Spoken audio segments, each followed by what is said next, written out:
వస్తుంటాయి.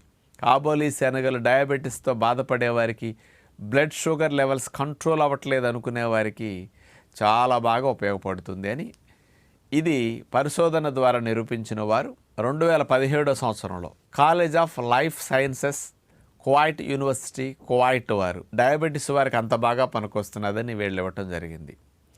ఇంకొక బెనిఫిట్ ఏమిటంటే ఈ ప్రోటీన్ హై ఫైబర్ కాంబినేషన్ వల్ల ఇందులో ఉండే peptide YY glucagon like peptide ఇవన్నీ కూడా కాంబినేషన్ బాగా ఉండటం వల్ల ఇది ఇన్సులిన్ ఉత్పత్తిని బాగా పెంచుతున్నది అని తెలియజేశారు. ఇన్సులిన్ రెసిస్టెన్స్ని తగ్గించడంతో పాటు ఇన్సులిన్ ప్రొడక్షన్ పెంచుతున్నదట. ఇన్సులిన్ సరిగా రాకపోయినా సరిగా పనిచేయకపోయినా డయాబెటీస్ వస్తుంది కదా, మరి అలాంటి వారికి డయాబెటీస్ రాకుండా చేయటానికి కూడా ఈ కాబోలి శనగలు వంటల్లో వాడుకోవటం మంచిదని